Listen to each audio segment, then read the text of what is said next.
Hi guys, ഇന്നത്തെ ദിവസം മുഴുവൻ സൈനിക സ്കൂളിൽ മോന്റെ കൂടെ അടിച്ചു പൊളിക്കാന്ന് വെച്ചാൽ ഞങ്ങൾ വന്നതാണ് കേട്ടോ. അപ്പോൾ ഇവിടെ വന്നു കഴിഞ്ഞപ്പോൾ ഇന്ന് സത്യത്തിൽ വളരെ വിശേഷപ്പെട്ട ഒരു ദിവസമാണ്. പേരൻസ് മീറ്റിംഗ് ഉണ്ട്. അതുകൂടാതെ കുട്ടികളുടെ ഈ എന്താണ് പിന്നെ സയൻസ് എക്സിബിഷനും കാര്യങ്ങളും ഒക്കെ ആയിട്ട് ബന്ധപ്പെട്ട് പിന്നെ കുറേ കാര്യങ്ങൾ നമുക്ക് ഇന്ന് കാണാൻ സാധിക്കും. അതുകൂടാതെ ടീച്ചേഴ്സിനെ എല്ലാം കാണണം. അവൻ്റെ പിന്നെ മാർക്ക് ലിസ്റ്റും കാര്യങ്ങളൊക്കെ കിട്ടുന്ന ദിവസമാണ് ഇന്ന്. പിന്നെ വേറൊരു വിശേഷമുള്ളതെന്ന് പറഞ്ഞു കഴിഞ്ഞാൽ നമ്മുടെ NDA ഹാളിലാണ് ഇന്നത്തെ മീറ്റിംഗ് അറേഞ്ച് ചെയ്തിരിക്കുന്നത്. കാരണം അവിടെ ഓഡിറ്റോറിയത്തിൽ സാധാരണ നമ്മൾ കൂടിക്കൊണ്ടിരിക്കുന്ന ഓഡിറ്റോറിയത്തിലാണ്. അപ്പോൾ ഓഡിറ്റോറിയത്തിൽ എന്തൊക്കെയോ പണികൾ ഒക്കെ നടക്കുക. പിന്നെ ഏറ്റവും പ്രധാനപ്പെട്ട വേറൊരു വിശേഷം എന്ന് പറഞ്ഞു കഴിഞ്ഞാൽ ബഹുമാനപ്പെട്ട നമ്മുടെ കേരള ഗവർണർ രാജേന്ദ്ര വിശ്വനാഥ് അർലേക്കർ, അപ്പോൾ അദ്ദേഹം ഇന്നലെ ഈ സ്കൂൾ സന്ദർശിച്ചു. അപ്പോൾ സ്കൂൾ സന്ദർശിച്ചതിന് ശേഷം പിന്നെ ഇവരുടെ സയൻസ് ലാബും സയൻസ് എക്സിബിഷനും കാര്യങ്ങളും ഒക്കെ, ഈ സയൻസ് എക്സിബിഷൻ മാത്രമല്ല സയൻസിന്റെ അല്ലാതെ ഈ മലയാളത്തിന്റെ, അതായത് മലയാളത്തിൻ്റെതായിട്ടുള്ള ചില എക്സിബിഷനും കാര്യങ്ങളും ഒക്കെ അവിടെ അറേഞ്ച് ചെയ്തിട്ടുണ്ട്. അതായത് ഓരോ ഡിപ്പാർട്ട്മെന്റ് വൈസിലായിട്ട് ഓരോ എക്സിബിഷനും സംഘടിപ്പിച്ചിട്ടുണ്ട്. ഞാൻ ജസ്റ്റ് എക്സിബിഷൻ ഒന്ന് കയറി കണ്ടിട്ട് വരാം. അവന് എന്തായാലും ഇതിലൊന്നും പങ്കെടുത്തിട്ടില്ല കേട്ടോ. ആശാൻ അതിലൊന്നും വലിയ താല്പര്യം ഇല്ലെന്നാ പറഞ്ഞത്. അതല്ല, അവനെ ഇന്റർമീഡിയറ്റ് സ്കൂൾ ഗെയിംസോ അങ്ങനെ എന്തോ സംഭവം ഉണ്ടായിരുന്നു. അവന് ഈ കൂടുതലും താല്പര്യം ഗെയിംസിനോടാ. അപ്പൊ അതിന്റെ ഫുട്ബോളിൽ അവൻ ചേർന്നിട്ട് അതിന്റെ പ്രാക്ടീസും കാര്യങ്ങളും ഒക്കെ ആയിട്ട് അവൻ നല്ല തിരക്കായിരുന്നു കേട്ടോ. അപ്പൊ നമുക്ക് ഈ എക്സിബിഷൻ ഹാളിൽ ഒന്ന് കയറാം.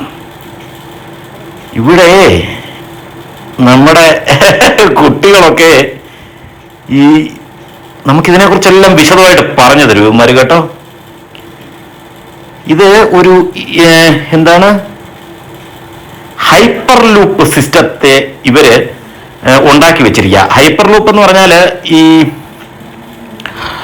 എന്താ പറയുന്നത്, ഇലോൺ മസ്കിന്റെ ഒരു പരിപാടിയാണ്. അതായത് മനുഷ്യന് അപകട സാധ്യതകൾ കുറയ്ക്കാനും അതേപോലെ വേഗത്തിൽ പിന്നെ യാത്രകൾ സുഗമമാക്കാനും ഒക്കെ ആയിട്ടുള്ള ഒരു പരിപാടിയാണ്. നമുക്കിതൊന്ന് കാണാം ഇവരെന്തോ ഈ ചെയ്തിരിക്കുന്നതെന്ന്. അതായത് ഒരു മോട്ടോർ വെച്ചിട്ട് ഇതാണ്ട കണ്ടില്ലേ അവിടെ. ഇതൊരു ഗ്ലാസ് ട്യൂബാണ് കേട്ടോ. ഇതുവഴി, അതായത് ഇന്റർലൂപ്പ് സിസ്റ്റം എന്ന് പറഞ്ഞാൽ ഒരു ഗ്ലാസ് ട്യൂബിനകത്തൂടെ അതിവേഗതയിൽ കണ്ടോ ഒരു ഇങ്ങനെ അങ്ങോട്ടും ഇങ്ങോട്ടും സഞ്ചരിക്കുന്ന ഒരു സംവിധാനമാണ്. ട്രെയിൻ പോലെ ഒരു സംവിധാനം. അത് പക്ഷേ ട്രെയിനിന് പകരം ഇവരെന്തോ ഒരു ബോൾ അതിനകത്ത് എടുത്തിട്ടുണ്ട്. അപ്പൊ അത് വളരെ ഫാസ്റ്റ് ആയിട്ട് സഞ്ചരിക്കുന്നത് നമുക്ക് അതിനകത്തൂടെ കാണാം കേട്ടോ. അടിപൊളി സെറ്റപ്പ്. നല്ല സ്കിൽഡ് ആയിട്ടുള്ള പിള്ളേരെല്ലാം കേട്ടോ. ആ ബോൾ ഇപ്പൊ തിരിച്ചു പോകും. വളരെ മികച്ച രീതിയിലുള്ള പിന്നെ കുട്ടികൾക്ക് അവരെ കൊടുത്തിരിക്കുന്ന ഒരു ശാസ്ത്ര സാങ്കേതിക വിദ്യയിൽ കൊടുത്തിരിക്കുന്ന ഒരു കാര്യം എന്ന് പറഞ്ഞു കഴിഞ്ഞാൽ വളരെ മികച്ച രീതിയിൽ അവരെ ഡെവലപ്പ് ചെയ്തെടുക്കുന്ന കുറേ കാര്യങ്ങൾ ഇവിടെ ഉണ്ട് കേട്ടോ. Phases of moon. ചന്ദ്രന്റെ പല ഭാഗങ്ങൾ കണ്ടില്ലേ, മൂൺ ഫേസസ്. ഓക്കെ, പക്ഷെ എൻ്റെ അമ്മോ എന്തൊക്കെ സാധനങ്ങളാണ് ഇവിടെ ഉണ്ടാക്കി വെച്ചിരിക്കുന്നേ. ഇതെല്ലാം ഓരോ പ്രൊജക്റ്റുകളായിട്ട് ഇവര് ഇവിടെ അവതരിപ്പിച്ചിരിക്കുക കേട്ടോ. ഇത് സർവേഴ്സ് ഓഫ് എർത്ത്. എർത്തിലെ പൊല്യൂഷൻ, നേച്ചർ, എർത്തിന്റെ സർവൈവൽ എങ്ങനെയാണെന്നുള്ളത് കാണിച്ചിട്ടുണ്ട്. പിന്നെ ഇവിടെ സോളാർ ആൻഡ് ലൂണാർ എക്ലിപ്സ് എന്നും പറഞ്ഞുകൊണ്ട് ഒരു സംഭവം അതും കാണിച്ചിട്ടുണ്ട്. സോളാർ ആൻഡ് ലൂണാർ എക്ലിപ്സ് ഇങ്ങനെ ഓരോന്നും വിശദമായിട്ട് എഴുതി വെച്ചിരിക്കുന്ന കൂടാതുണ്ടല്ലോ. അവര് നമുക്കിതിനെക്കുറിച്ച് വിശദമായിട്ട് പറഞ്ഞു തരുന്നുമുണ്ട് കേട്ടോ. സത്യത്തില് ഇനിയിപ്പോ ഇത് കഴിഞ്ഞിട്ട് വേണം അവന്റെ സാറിൻ്റെ അടുത്ത് ചെന്ന് പ്രോഗ്രസ് റിപ്പോർട്ടും കാര്യങ്ങളും ഒക്കെ വാങ്ങിക്കാനായിട്ട്. Please refrain from talking the exhibit എന്താണെന്തോ. ഇവന്മാരെ മിക്കവാറും ഒക്കെ ഇംഗ്ലീഷിലാണ് സംസാരിക്കുന്നത്. എനിക്ക് ഇംഗ്ലീഷ് അത്ര ഫ്ലുവൻറ്റും അല്ല. അതുകൊണ്ട് മനസ്സിലാക്കി എടുക്കണമെങ്കിൽ 2-3 പ്രാവശ്യം അവന്മാർ പറഞ്ഞു തരണം. പിന്നെ അവസാനം ഞാൻ അവന്മാരോട് ചോദിക്കുന്ന അങ്ങ് നിർത്തി. നാണക്കേടല്ലേ. അയ്യോ കൊള്ളാം. ഇതൊക്കെ എന്താണോ സംഭവം. പക്ഷെ അവർക്ക് ഒരു മടിയില്ല കേട്ടോ. അവർക്ക് അവരുടെ ആ ഒരു പ്രൊജക്റ്റ് നമ്മൾ കാണാൻ ചെല്ലുന്നത് തന്നെ അവർക്ക് ഭയങ്കര സന്തോഷമുള്ള കാര്യമാണ്. അവരെല്ലാം നമ്മളോട് ഇങ്ങോട്ട് അവര് എന്ന് പറഞ്ഞാൽ നമ്മൾ അങ്ങോട്ട് ചോദിക്കുകയൊന്നും വേണ്ട, ഇങ്ങോട്ട് അവർ വന്ന് നിന്ന് അതെല്ലാം വിശദമായിട്ട് പറഞ്ഞു തരുന്നുണ്ട്. ഇതെന്താണ് സംഭവം. പിന്നെ ജൂൾസ് സ്ക്വാഡ്. ഓ, ഇതൊരു ഇലക്ട്രിസിറ്റി പ്ലാന്റിന്റെ ഒരു സ്ട്രക്ചറാണ് ഇവർ ചെയ്തു വെച്ചിരിക്കുന്നത്. അത് കൊള്ളാം കേട്ടോ. ഈ തെർമൽ സ്റ്റേഷൻ ഉൾപ്പെടെ, അതായത് ഈ വെള്ളം വഴി വൈദ്യുതി ഉണ്ടാക്കുന്നത് മുതൽ എനിക്ക് നാക്കുളുക്കി തെറ്റിപ്പോയി. വൈദ്യുതി ഉണ്ടാക്കുന്നത് മുതൽ അത് ലൈനുകളിൽ കൂടി സപ്ലൈ ചെയ്ത് ഓരോ വീടുകളിലേക്ക് എങ്ങനെയാണ് എത്തിക്കുന്നത് എന്നുള്ളതിനെ കുറിച്ചുള്ള ഒരു മിനിയേച്ചറാണ് ഇവിടെ കൊടുത്തിരിക്കുന്നത് കേട്ടോ. കൊള്ളാം, അടിപൊളി. ഇത് പിന്നെ എന്തോ ഒരു വാട്ടറാണ്. അതായത് ആ വെള്ളം ഇങ്ങനെ പിതുക്കിയാൽ കണ്ടില്ലേ, പിതുങ്ങിയിരിക്കും.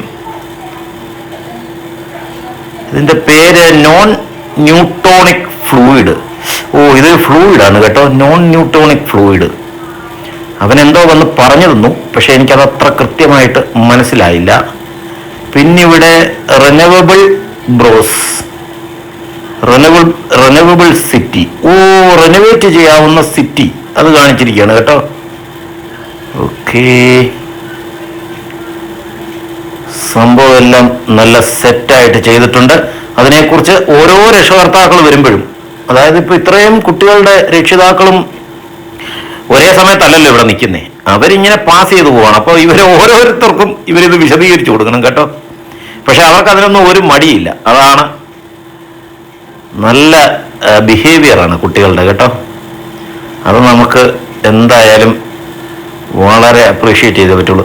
ഇത് അതായത് പദാർത്ഥങ്ങളുടെ മാസ്, അതായത് അതിൻ്റെ വെയിറ്റ് എന്ന് പറയുന്നത് ഓരോ ഗ്രഹത്തിലും ഓരോ തരത്തിലുള്ളതായിരിക്കും. അപ്പോൾ 9 ഗ്രഹത്തിലുള്ളതും ഭൂമിയിൽ ഏകദേശം 1 കിലോ വെയിറ്റ് ഉള്ളത് ഇവിടെ ചന്ദ്രനിൽ എത്തിക്കഴിയുമ്പോൾ അത് വളരെ കുറവാകും. അതായത് 0 സംതിങ് എന്തോ ആകും.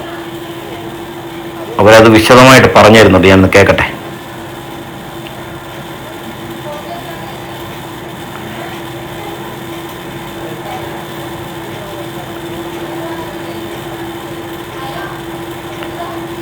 അവരുടെ വായിൽ നിന്ന് തന്നെ അത് കേൾക്കുമ്പം നല്ലതല്ലേ.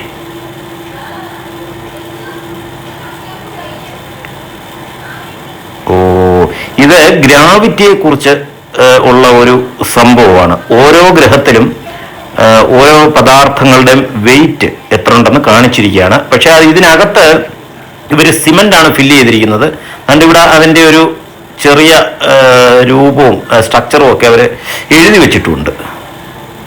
ഇതെന്താണ്? Friendly sustainability what we need, goal 3 pillars of എന്തൊക്കെയോ. പിന്നെ ഇവിടെ ഈ സസ്യത്തിൽ നിന്ന്, അതായത് റീസൈക്ലിംഗ് പ്രോസസ്സാണ് ഇവിടെ ഇവർ പറഞ്ഞു തരുന്നത്. അതായത് ഈ അമോണിയ സസ്യങ്ങൾക്ക് എത്തിക്കുന്നതും അതേപോലെ ആ വേസ്റ്റ് പുറത്തു പോകുന്നതിനെ എങ്ങനെ വീണ്ടും റീസൈക്കിൾ ചെയ്ത് ഉപയോഗിക്കാം എന്നുള്ളതിനെ കുറിച്ചൊക്കെ ഉള്ളതാണ്. അതായത് വെള്ളത്തിൽ മത്സ്യത്തെ വളർത്തിയിട്ട് അതുവഴി അമോണിയ ഉൽപ്പാദിപ്പിച്ച് വീണ്ടും സസ്യങ്ങൾക്കത് ഗുണകരമാക്കി എടുക്കുന്ന ഒരു കാര്യം. പിന്നെ ഇവിടെയും കുറച്ച് കാര്യങ്ങളൊക്കെ പറഞ്ഞു തന്നിട്ടുണ്ട്. എന്തായാലും കൊള്ളാം. ഇവിടെ കണ്ട സുനിത വില്യംസിന്റെ ഒരു പടമൊക്കെ വെച്ചിട്ടുണ്ട് കേട്ടോ. സുനിത വില്യംസ് ഭൂമിയിലുള്ള എല്ലാ മനുഷ്യരുടെയും ഒരു അഭിമാനമല്ലേ, ഇല്ലേ? ഇവിടെ ഭിത്തികളിലൊക്കെ ഒട്ടിച്ചെല്ലാം വെച്ചിട്ടുണ്ട് ഓരോ കാര്യങ്ങൾ കേട്ടോ. കൊള്ളാം. അപ്പോൾ സത്യം പറഞ്ഞാൽ ഇതൊക്കെ നമുക്ക് കാണാൻ പറ്റിയത് തന്നെ വലിയൊരു ഭാഗ്യം. ഇവിടെ അവര് പ്രൗഡ് അഭിമാന പരിസരം കാഴ്ചവെച്ചിരിക്കുക. അയ്യോ, തറയൊക്കെ കണ്ടില്ലേ, ഇവന്മാര് വർക്ക് ചെയ്ത് തറയൊക്കെ കുളവാക്കിയിട്ടുണ്ട് കേട്ടോ. ഈ പെയിന്റും അതേപോലെ എന്തൊക്കെയോ സാധനങ്ങളൊക്കെ വീണിട്ടുണ്ട് അവിടെ. ഇനിയിപ്പോൾ ഇതെല്ലാം കഴിഞ്ഞ് ക്ലീൻ ചെയ്യുന്നതായിരിക്കും നല്ലത്. ഇവിടെ കൈരളി മലയാള വിഭാഗത്തിൻ്റെ, ഞാൻ പറഞ്ഞില്ലായിരുന്നോ, മലയാള വിഭാഗത്തിൻ്റെ പിന്നെ എക്സിബിഷനാണ് ഇവിടെ നടക്കുന്നത്. അത്തമ്പത്തിന് പൊന്നോണം, അടിപൊളി. ഓ, ഇന്ത്യ എൻ്റെ രാജ്യം, എൻ്റെ സ്വന്തം രാജ്യം, ഇന്ത്യ എൻ്റെ ജീവനാടി എന്നൊക്കെ പറഞ്ഞ് കൊള്ളാം. ഇവിടെ സിനിമ, അതായത് പഴയകാല ആദ്യ മലയാള സിനിമ തൊട്ട് കാലഘട്ടത്തിനനുസരിച്ച് മാറി വന്ന സിനിമകളെ കുറിച്ച് ഉള്ള ചെറിയൊരു ഒരു ഫോട്ടോ സഹിതം അവർ വെച്ചിട്ടുണ്ട് കേട്ടോ. സിനിമ ഒരു സുവർണ ലോകം. ഓ, പഴയ കാലഘട്ടം മുതൽ ഈ കാലഘട്ടം വരെ. ഹായ്, ഇവിടെ നിലവിളക്ക്. ഇത് കേരളത്തിന്റെ തനിമ വിളിച്ചോതുന്ന ഒരു സ്ഥലമാണ് കേട്ടോ. കടങ്കഥകള്, മഹാഭാരതം. ഓ, ഒരു ഭാഗിക കൂട്ടമ്പലം എന്ന് എഴുതി വെച്ചിട്ടുണ്ട് കേട്ടോ. കവിതാമധുരി. നല്ല കിടിലനായിട്ട് ഇവന്മാരിത് ഒരുക്കിയെല്ലാം റെഡിയാക്കി വെച്ചിരിക്കുന്നത് കേട്ടോ. ഇവന്മാർ തന്നെ ചെയ്തതാണോ, ഇതിന് ഏതെങ്കിലും ആളുകളുടെ നിർദ്ദേശങ്ങളുണ്ടോന്നൊന്നും അറിഞ്ഞുകൂടാ. സീനിയേഴ്സൊക്കെ കാണും, ടീച്ചേഴ്സും സീനിയേഴ്സും ഒക്കെ ഇതിന് നല്ലതുപോലെ വർക്ക് ചെയ്തിട്ടുണ്ട്. ചിത്രമെഴുത്ത്, കോഴിത്തമ്പുരൻ, ഇതൊക്കെ ഇവർക്ക് എവിടുന്ന് കിട്ടുന്നുണ്ട് കേട്ടോ. കൊള്ളാം കേട്ടോ. നല്ല എഫേർട്ട് ഇട്ട് പിള്ളേരെ ഇതൊക്കെ കളക്ട് ചെയ്തേ. മഹാരാഷ്ട്രയിലെ വനിത. ഓ ഹോ ഹോ ഹോ ഹോ ഹോ. ഇത് സരസ്വതി ദേവിയുടെ ഒരു ഫോട്ടോ. അവ അച്ഛൻ വരുന്നു, ഒരമ്മ കുഞ്ഞിനെ എടുത്തോണ്ട് മോനെ ഇങ്ങനെ അങ്ങോട്ട് ചൂണ്ടിക്കാണിച്ചിട്ട് ഇതാ അച്ഛൻ വരുന്നു. ഗംഭീരമായിട്ടുണ്ട്. ഹംസ ദമയന്തിയുടെ ഒരു പടം. ഇതാരാ? ഉർവശിയും പുരൂരവസും. ഓഹ്, കൊള്ളാം കേട്ടോ, ഗംഭീരമായിട്ടുണ്ട്. ഇതിനു വേണ്ടിയിട്ട് നല്ല നല്ല എഫേർട്ട് എടുത്തിട്ടുണ്ട് കേട്ടോ. വിവിധതരം കലാരൂപങ്ങള്, അതുപോലെ ഓല കേട്ടോ. കുറെ ആപ്തവാക്യങ്ങളൊക്കെ എഴുതി വെച്ചിട്ടുണ്ട്. മഹാന്മാരുടെ ആപ്തവാക്യങ്ങള്. ഹായ്, ഓലപ്പന്ത്. ഓല കൊണ്ടുള്ള കുറെ കാര്യങ്ങൾ കേട്ടോ. ഓലപ്പന്തുണ്ട്. ഇതുകൊണ്ടൊക്കെ ഏറുപന്തൊക്കെ ഉണ്ടാക്കി കളിക്കുന്നത് ഇപ്പൊ ഓർമ്മ വരുന്നുണ്ട്. കണ്ണാടി, പിന്നെ ഏതാണ്ട് ഓലപ്പാമ്പ്. കൊള്ളാം കേട്ടോ. അയ്യോ, ആ കണ്ണാടി വെക്കാനായിട്ട് ഞാനൊന്ന് എടുത്താ കേട്ടോ. ആ ഈർക്കിൽ ഓർമ്മ പറയപ്പോയി. അയ്യോ, പാവം പിള്ളേരുണ്ടാക്കി വെച്ചിരിക്കുന്നല്ലേ, എടുത്ത് കയറ്റി വെക്കാം. അയ്യോ, ഇതിനകത്തൂടെ കയറുന്നില്ല. ഇത് ഏത് വഴിയാണെന്ന് എന്തോ. എന്തായാലും അവിടെ എടുത്ത് വെച്ചേക്കാം. അവരത് ഒന്നുകൂടെ വന്ന് ഫിറ്റ് ചെയ്ത് വെച്ചോളും. കഥകളിയുടേത്. ഓ, പിന്നെ വേണ്ട പഴയ കാലത്തെ കുറെ ഉപകരണങ്ങൾ. ഇത് മത്താ കേട്ടോ. ഈ തൈര് കടയുന്ന മത്തുണ്ടല്ലോ, ആ സംഭവമാണ്. അയ്യോ, ഞാൻ പണ്ടേ നമ്മുടെ വീട്ടില് അമ്മൂമ്മയൊക്കെ ഇതുകൊണ്ട് തൈരിങ്ങനെ രണ്ട് കൈ കൊണ്ട് ഇങ്ങനെ തൈരിങ്ങനെ കടയുന്നത് ഞാൻ കണ്ടിട്ടുണ്ട്. പിന്നെ അടപ്പലക എന്ന് പറഞ്ഞാൽ ഈ നമ്മുടെ അരിയൊക്കെ വാർക്കാനുള്ള അടപ്പലക. പിന്നെ മലയാളത്തിലെ മിക്കവാറും പിന്നെ പത്രങ്ങള്, മാസികകള്, പിന്നെ കുട്ടികളുടെ ബാലരമ പോലുള്ള സാധനങ്ങൾ, ഇതെല്ലാം ഇവിടെ വെച്ചിട്ടുണ്ട്. മലയാളത്തിലെ ഒരുമാതിരിപ്പെട്ട എല്ലാ പിന്നെ പുസ്തകങ്ങളും അവരെ കൊണ്ട് കഴിയുന്ന രീതിയിൽ അവർ ചെയ്തിട്ടുണ്ട്. ഇവിടെ ഒരു കഥകളി രൂപം വലിയത്. ഹുഫ്, ഗംഭീരം കേട്ടോ. എന്തായാലും വന്നത് നന്നായി. ഇതെന്തോ വലിക്കുക. ഓ ഓ ഓ ഓ ഓ ഇംഗ്ലീഷ് മാസവും മലയാള മാസവും അതിങ്ങനെ വലിക്കുമ്പോൾ ഒരു പ്രത്യേക രീതിയിൽ ചെയ്തിട്ടുണ്ട്. ഇത് പിന്നെ മലയാളത്തിലെ നമ്മുടെ കവികളെ കുറിച്ച്, ഉള്ളൂർ എസ് പരമേശ്വര അയ്യർ, കുമാരനാശാൻ, വള്ളത്തോൾ നാരായണ മേനോൻ എന്ന് തുടങ്ങി സുഗതകുമാരി വരെയുള്ള എല്ലാവരെയും അവിടെ കാണിച്ചിട്ടുണ്ട്. നമ്മളെ KSRTC ബസ്, ട്രെയിന് എല്ലാം കാണിച്ചിട്ടുണ്ട് കേട്ടോ. വിഭക്തി കാറ്റാടി, അതെന്താണ് സംഭവം? എന്താണോ എന്തോ. പിന്നെ അവിടെ കൊണ്ട് ഓലയുടെ ഒരു ക്ലോക്ക് വരച്ചു വെച്ചിട്ടുണ്ട്. നിളയുടെ കഥാകാരൻ, മലയാളം. ഇത് ലാബ് 77. ഓ, ഇതും സയൻസ് ലാബ് തന്നെ കേട്ടോ. ആദ്യം ഇവിടെ ഒരു ലാപ്ടോപ്പ് എടുത്ത് വെച്ചിട്ടുണ്ട്. ഇതെന്തോ സംഭവം എന്ന് ചോദിച്ചു നോക്കാം.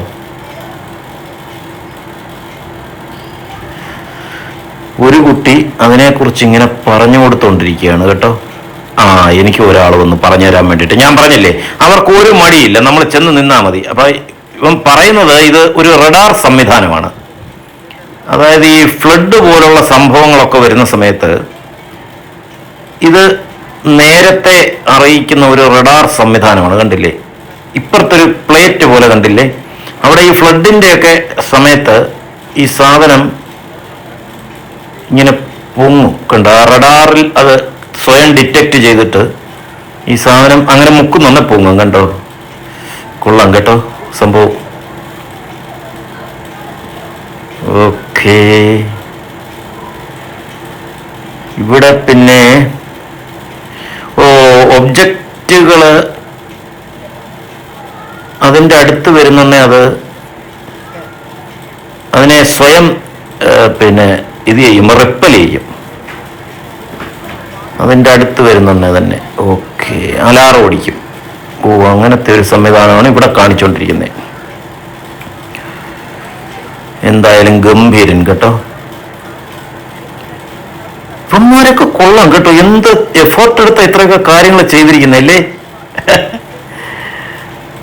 സത്യത്തിൽ ഇതൊക്കെ ഭയങ്കര പ്രശംസ അർഹിക്കുന്ന ഒരു കാര്യമാണ്. കാരണം കുട്ടികൾ ഈ പ്രായത്തിലെ ഈ ദിശാബോധം ഉണ്ടാക്കിയെടുക്കുക എന്ന് പറയുന്നത് ഒരു വലിയ കാര്യമാണ് കേട്ടോ. സത്യം പറഞ്ഞ ഒരു വലിയ സല്യൂട്ട് നമ്മുടെ സൈനിക സ്കൂളിന്. സൈനിക സ്കൂളിനും അവിടുത്തെ പ്രിൻസിപ്പലിനും ടീച്ചേഴ്സിനും എല്ലാവർക്കും, ഇതിന് പിന്നിൽ പ്രവർത്തിച്ച എല്ലാവർക്കും ഒരു ബിഗ് സല്യൂട്ട് ഉണ്ട് കേട്ടോ. ഇത് സാനിറ്റൈസറിൻ്റെ ഈ അതിൻ്റെ ക്വാളിറ്റി അത് എത്രത്തോളം ഉണ്ടെന്ന് ടെസ്റ്റ് ചെയ്യുന്ന ഒരു മെഷീനാണ്. കണ്ടില്ലേ, ഈ ലാപ്ടോപ്പിൽ ആ സാനിറ്റൈസർ ഇങ്ങനെ അടിച്ചിട്ട് നമ്മളിങ്ങനെ കൈവെക്കുമ്പോൾ എത്ര ഉണ്ട് അതിൻ്റെ തീവ്രത എന്നുള്ളത് അതിനകത്ത് കാണിച്ചു തരും. എന്തെല്ലാം പരിപാടികളല്ലേ ഈ കൊച്ചു തലയിൽ ഉദിക്കുന്നേ. നീ ഇതെന്തുവാ? അവൻ പറഞ്ഞത് വേറൊന്നുമല്ല, ഇതിനകത്ത് നമ്മൾ കൈ കൊണ്ടെന്ന് വെച്ചാൽ കണ്ടോ, അവിടെ ഉടനെ നിറം ഉള്ള ലൈറ്റ് പ്രകാശിക്കും. ഇവിടെ പിന്നെ ഒരു സെൻസറിന്റെ ഒരു സംവിധാനമാണ് കേട്ടോ. അതായത് ട്രാഫിക്കിൽ അപകടങ്ങൾ കുറയ്ക്കാൻ വേണ്ടിയിട്ട് ഒരു സെൻസറിങ് സിസ്റ്റമാണ്. അതായത് 2 കാറുകൾ അവനിങ്ങനെ വെച്ച് കാണിച്ചു. അപ്പോൾ ഇതിങ്ങനെ ഒരു സൈഡിൽ കൂടി ഇങ്ങോട്ട് വരുമ്പോൾ ഓട്ടോമാറ്റിക്കലി ആ സെൻസർ അതിനെ ഡിറ്റക്റ്റ് ചെയ്തിട്ട് വണ്ടി സ്റ്റോപ്പ് ആക്കാനുള്ള സംവിധാനം അവിടെ തരും. അതാണ് ഇവിടെ കാണിക്കുന്നത്. കൊള്ളാം.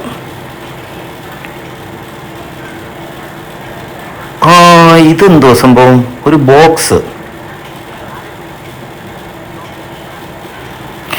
ഇത് ഞാൻ പറഞ്ഞുതരാം. ഇവൻ പറഞ്ഞെന്ന് പറഞ്ഞാൽ ഇവിടെ 2 കാർഡുകൾ ഇരിപ്പുണ്ട്.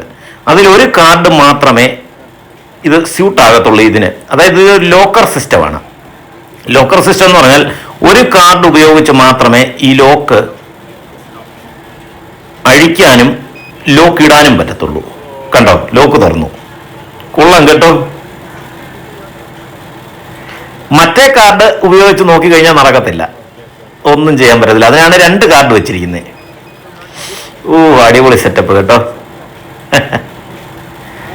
അപ്പൊ ഞാൻ ചോദിച്ചു, ഇതിനകത്ത് വല്ല ചിപ്പ് വല്ലതും വെച്ചിട്ടുണ്ടോ എന്ന് ചോദിച്ചു. അപ്പൊ അങ്ങനല്ല, അതിനകത്ത് ഒരേ ഇതാണ്, നമ്പറുകൾ വെച്ചിട്ടാണ് അതിനെ, പിന്നെ ഒരേ നമ്പറുകളാണ് 2ലും കൊടുത്തിരിക്കുന്നത്. അങ്ങനെയാണത് ചെയ്തിരിക്കുന്നതെന്നാണ് പറഞ്ഞത്. Controlled boat. കൊള്ളാം. ഇവിടെ പയ്യന്മാരെയും കാണുന്നില്ല കേട്ടോ. അവിടെ അപ്പുറത്തെ സൈഡിൽ വേറെന്തോ ഒരു മെഷീൻ ഇരിക്കുന്നു.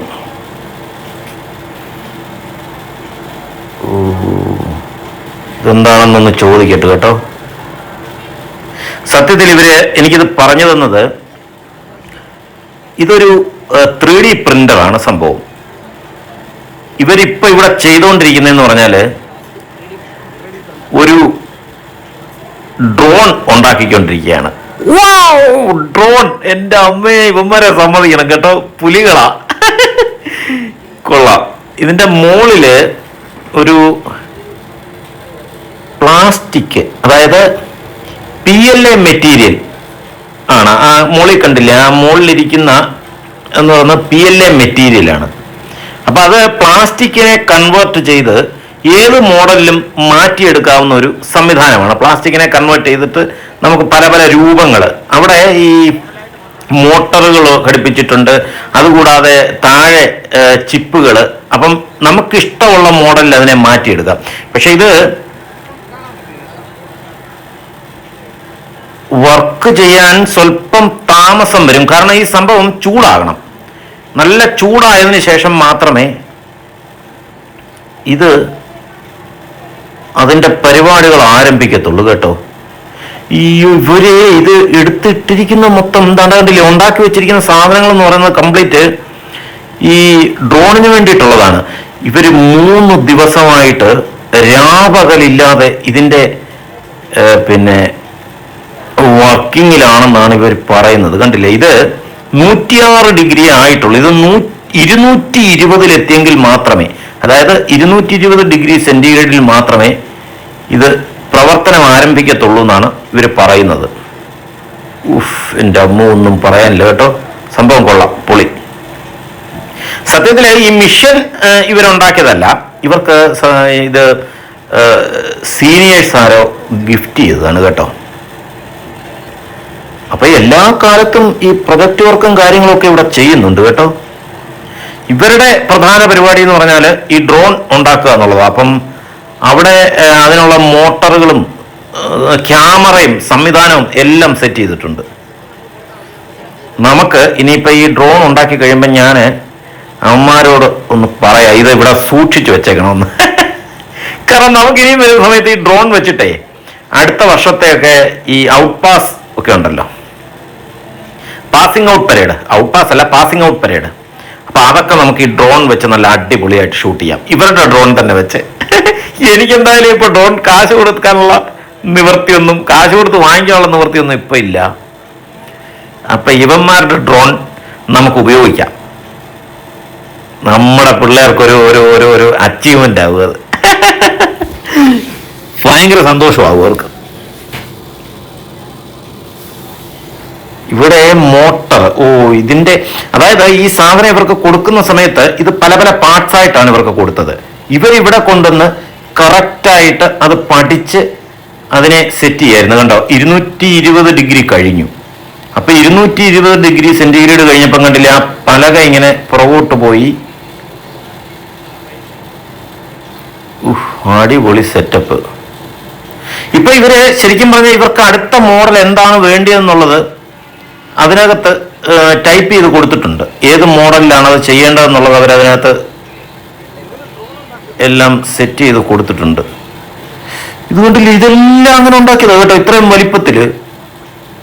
എന്റെ ദൈവമേ, ഈ സത്യം പറഞ്ഞ ഈ നൂല് പോലിരിക്കുന്ന ആ പ്ലാസ്റ്റിക് കൊണ്ടേ ക്യാമറ, ഇത് ഉണ്ടാക്കി കഴിഞ്ഞതിന് ശേഷം ആ ഡ്രോണിൽ ഫിറ്റ് ചെയ്യാനുള്ള ക്യാമറയും കാര്യങ്ങളൊക്കെ അവിടെ വെച്ചിരിക്കുന്നത് കേട്ടോ. ഒന്നും പറയാനില്ല. എന്തായാലും ഞാൻ കുറച്ചു നേരം നിന്ന് ഈ സംഭവം ഒന്ന് കണ്ടിട്ടേ പോകുന്നുള്ളൂ. അതുകൊണ്ട് മുകളിലത്തെ ആ ഒരു ഒരു സംഭവം എന്താണ് ഇങ്ങനെ താപ്പോട്ട് വന്നു. ആ പ്ലാസ്റ്റിക് കണ്ടോ, ആ റോള് പോലെ ഇട്ടിരിക്കുന്ന പ്ലാസ്റ്റിക് അതിലിങ്ങനെ കണക്ട് ചെയ്ത് കൊടുത്തിരിക്കുന്നു. ആ പലക കുറച്ചുകൂടെ മുന്നോട്ട് നീങ്ങി വന്നു. ഇത് സംഭവം 3D പ്രിന്റർ തന്നെ, 3D പ്രിന്ററിന്റെ ഒരു മിനിയേച്ചർ രൂപം. ഇതിന്റെ വലിയ പ്രിന്റർ ഞാൻ ഈ പ്രസ്സിലൊക്കെ കണ്ടിട്ടുണ്ട്. ഈ പ്രിന്റിങ് ഒക്കെ ചെയ്ത് തരുന്ന ചില പ്രസ്സിലൊക്കെ ഞാൻ കണ്ടിട്ടുണ്ട് കേട്ടോ, ഇതിന്റെ വലിയത്. പക്ഷെ ഇവന്മാർ ഇതേ വെച്ചിട്ട് പൊളിക്കുക കേട്ടോ സംഭവം.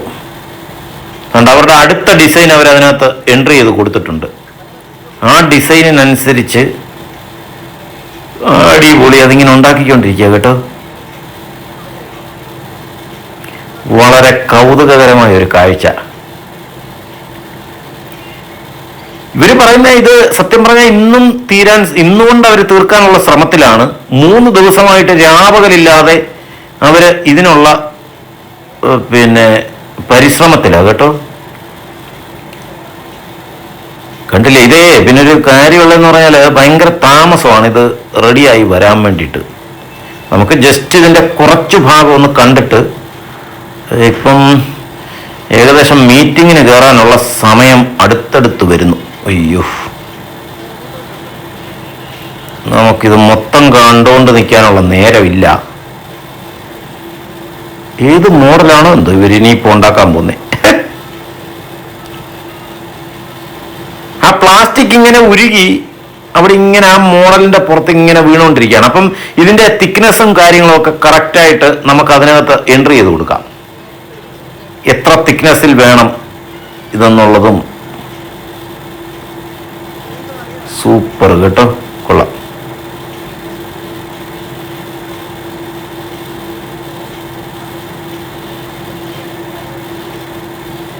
പക്ഷേ ഇതിനകത്തെ ചൂടൊന്നും നമുക്ക് പുറത്തോട്ട് വരത്തൊന്നുമില്ല. അതിനകം തന്നെ ഓട്ടോമാറ്റിക്കലി ചൂടായി അത് തന്നെ വർക്ക് ചെയ്യുന്ന ഒരു സംവിധാനമാണ്. നമ്മളിത് അടുത്ത് നിൽക്കുമ്പോൾ അങ്ങനെ ചൂടും കാര്യങ്ങളൊന്നുമില്ല. അത് കൊള്ളാം. ഇതെല്ലാം ഓട്ടോമാറ്റിക് ആയിട്ട് നമ്മളങ്ങ് എൻട്രി ചെയ്ത് കൊടുത്താൽ ഓട്ടോമാറ്റിക്കായിട്ട് ഇതെല്ലാം ഉണ്ടാക്കി റെഡിയാക്കി കയ്യിൽ തരും. ആ റോള് ചിലപ്പം കയറി സ്റ്റക്കാകും കേട്ടോ. അതുകൊണ്ടാണ് അവർ ആ കൈ കൊണ്ട് പിടിച്ച് ജസ്റ്റ് ഒന്ന് കറക്കി കൊടുത്തത്. എന്താണെന്നില്ല ആ മോഡൽ. അയ്യോ, ഞാൻ വിചാരിച്ചത് വരയ്ക്കുകയാണ്. നല്ല കേട്ടോ, ഇത് വരയ്ക്കുന്നതോടൊപ്പം തന്നെ അത് ഓട്ടോമാറ്റിക്കലി അത് അങ്ങനെ ആ സ്ട്രക്ചർ ആയി വരികയാണ്. അതിൻ്റെ സംഭവം കൊള്ളാം കേട്ടോ. ഇത് സത്യം പറഞ്ഞാൽ കണ്ടോണ്ട് നിന്നാലേ നമുക്ക് പോവാൻ തോന്നത്തില്ല. ഇങ്ങനെ കണ്ടുകൊണ്ട് നിൽക്കാൻ തോന്നുന്നു ഇതിൻ്റെ കലാപരിപാടികൾ.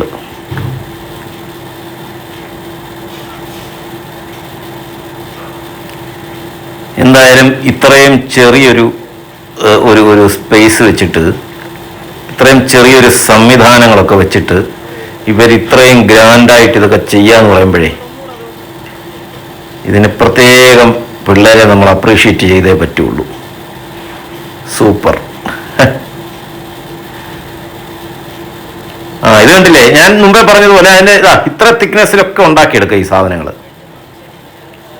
അതിൻ്റെ തിക്നെസ് എത്രത്തോളം വരും എന്നുള്ളതാണ് ഇപ്പം അവർ കാണിച്ചു തന്നെ കേട്ടോ. എന്തായാലും ഏകദേശം നമുക്കിതിൻ്റെ കാര്യങ്ങളൊക്കെ മനസ്സിലായി. നമുക്കിനിയും അടുത്ത സ്ഥലത്തോട്ട് പോകാം. ഇത് സംഭവം വേറൊരു സെറ്റപ്പ് സംഭവമാണ് കേട്ടോ. ഇതെന്താന്ന് വെച്ച് കഴിഞ്ഞാൽ നമുക്ക് ഈ എമർജൻസി ആയിട്ട് എന്തെങ്കിലും അപകടങ്ങൾ അല്ലെങ്കിൽ എന്തെങ്കിലും ബുദ്ധിമുട്ടുകളൊക്കെ ഉണ്ടായി കഴിഞ്ഞാൽ ഇവർ തന്നെ ഡെവലപ്പ് ചെയ്തൊരു ആപ്പാണ്. എത്രയും പെട്ടെന്ന് ഇത് ഇവരിലേക്ക് എത്താൻ വേണ്ടിയിട്ട്. ഇപ്പം ഉദാഹരണം, നമുക്കിപ്പോൾ എന്തെങ്കിലും ഒരു പ്രശ്നങ്ങൾ ഉണ്ടായാൽ ഓൺ ദ സ്പോട്ടിൽ ഇതിൽ നമുക്ക് ഓട്ടോമാറ്റിക്കലി ഇത് അറിയിക്കാൻ പറ്റും. എമർജൻസി ഹെൽപ്പിന് വേണ്ടിയിട്ട്. അപ്പൊ ഇതിൽ അറിയിക്കുമ്പോൾ ഇപ്പൊ 5 or 10 പേര് അല്ലെങ്കിൽ ഒരു 50 പേരേ ഉള്ളൂ ഇവരുടെ യൂണിറ്റിൽ ഇത് അറ്റൻഡ് ചെയ്യാനെങ്കിൽ ചിലപ്പം 10,000 2,000 ഒക്കെ പേര് ഇതിലേക്ക് വന്നാൽ അല്ലെങ്കിൽ ഇതിലേക്ക് ഹെൽപ്പ് ആവശ്യപ്പെട്ടാൽ ഇത് ശരിക്കും പബ്ലിക്കിലേക്ക് ഈ സംഭവം പോകും. പബ്ലിക് എന്ന് പറഞ്ഞാൽ പബ്ലിക്കല്ല, പബ്ലിക്കായിട്ടുള്ള ഒന്നുകിൽ ആംബുലൻസ് സർവീസ് അല്ലെങ്കിൽ ഫയർ സർവീസ്, അതേപോലെ ഫയർഫോഴ്സ്, ഇങ്ങനെയുള്ള പോലീസ്, ഇതെല്ലാമായിട്ടും ഇത് ഇന്റർ കണക്റ്റഡ് ആണ്. അപ്പൊ അവിടേക്കല്ല ഇത് പോകും. ഇത് കണ്ടില്ല, അയ്യോ അതിലെന്നെ കാണിച്ചോണ്ടിരിക്കുക കേട്ടോ. ഓക്കെ. നമ്മൾ ഏത് സ്ഥലത്താണ് നിൽക്കുന്നത്, എന്താണ് നമ്മുടെ പ്രശ്നം എന്നുള്ളത് കറക്റ്റ് ആയിട്ട് അവർക്ക് അവിടെ ഇരുന്ന് കാണാം. നമ്മൾ ഇതുമായിട്ടങ്ങ് മൊബൈൽ വഴി ഇതുമായിട്ടങ്ങ് കണക്ട് ചെയ്ത് കൊടുത്താൽ മതി. കൊള്ളാം, സിസ്റ്റം കൊള്ളാം കേട്ടോ. എന്നിട്ട് അവരെ കൊണ്ട് ചെയ്യാൻ പറ്റുന്നില്ല അല്ലെങ്കിൽ അവർക്കിത് പറ്റുന്നില്ല എങ്കിൽ ഓട്ടോമാറ്റിക്കലി ഈ സംഭവം മറ്റെല്ലാ പ്ലാറ്റ്ഫോമുകളിലേക്കും പോകുന്നുണ്ട്. അതായത് പോലീസ്, ഫയർഫോഴ്സ്, ആംബുലൻസ് സർവീസുകൾ, ഇവിടെ എല്ലാം ഈ സംഭവം പോകുന്നുണ്ട് കേട്ടോ. ഇത് ഭയങ്കര ഒരു സംഭവം. അപ്പോൾ അവർക്ക് അല്ലെങ്കിൽ പബ്ലിക്കിലെല്ലാം ചെല്ലും. അപ്പൊ അവർക്ക് നമ്മളെ ഹെൽപ്പ് ചെയ്യാൻ ഉള്ള അവസരം അവിടെ ഉള്ള ആളുകൾ കൊണ്ടെന്നുണ്ടെങ്കിൽ ഇവർക്ക് പറ്റാത്തത് ഓൾറെഡി അവർ ചെയ്തു തരും എന്നാണ് ഇവർ പറയുന്നത്. സൂപ്പർ. എന്തായാലും പിള്ളേരെല്ലാം പൊളി തന്നെ കേട്ടാ. ഒരു വെറൈറ്റി സംഭവം. ഇതെന്തുവാ? ഓ, ഇവിടെ കുട്ടികൾക്കുള്ള ഗെയിമാണ്. നമ്മൾ ഈ മാളുകളിലൊക്കെ പോകുമ്പം കളിക്കുന്ന മാതിരിയുള്ള സംഭവം ഉണ്ടല്ലോ, അതിൽ 2 കുനിപ്പുകൾ കയറിയിരുന്ന് കളിക്കുകയും ചെയ്യുന്നുണ്ട്. ഇത് പിന്നെ ഓട്ടോമാറ്റിക് സെൻസറിങ് കാർ, അതായത് ഈ കാറ് ഓട്ടോമാറ്റിക്കലി സെൻസ് ചെയ്ത് സഞ്ചരിക്കുമെന്നാണ് ഇവൻ പറയുന്നത്.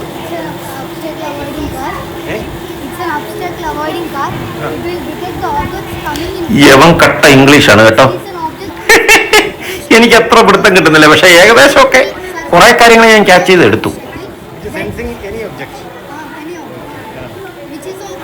അല്ലെങ്കിൽ ഇനിയിപ്പോൾ ഈ വീഡിയോ കൊണ്ടുവന്ന് വീട്ടിൽ വെച്ചിട്ട് ഇവൻ എന്താണ് പറഞ്ഞതെന്നുള്ളത് ഞാൻ അവിടെ ഇരുന്ന് മനസ്സിലാക്കിയെടുക്കണം.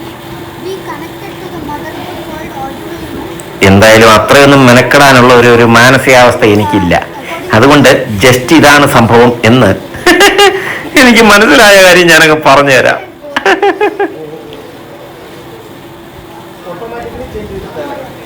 ഇവനോട് കുറേ നേരം ഞാൻ സംസാരിച്ചു കേട്ടോ, വലിയ പിടുത്തം കിട്ടിയില്ല. പിന്നെ അവസാനം അവിടെ നിന്ന് ഞാനിങ്ങ് മുങ്ങി. കുറച്ചു നേരം കൂടി നിന്നാലേ എനിക്ക് പണി കിട്ടും. ഇത് പിന്നെ ഒരു വാക്വം ക്ലീനറാ, വാക്വം ക്ലീനർ. അതായത് ഇത് സംഭവം ഓട്ടോമാറ്റിക്കലി സെൻസ് ചെയ്ത് ക്ലീൻ ചെയ്യുമെന്നാണ് പറഞ്ഞു തന്നത്. പക്ഷെ ഇത് ഒരാൾ പറഞ്ഞു തന്നതേ ഉള്ളൂ, വേറെ ആരും അവിടെ ഇല്ല. ഇവിടെ എന്തോ കുറെ ചരടുകളൊക്കെ കെട്ടിത്തൂക്കിയിട്ടിരിക്കുന്ന കേട്ടോ. ഇവിടെ ഇത്രയൊക്കെ ഉള്ളൂ. ഇനിയിപ്പോ ഇത് ആർട്ട് ഗാലറിയാണ്. നമുക്ക് ജസ്റ്റ് ഇതുകൂടെ ഒന്ന് കണ്ടിട്ട് വരാം കേട്ടോ.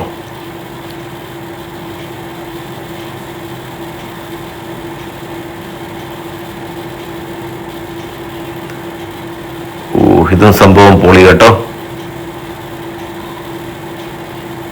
അയ്യോ,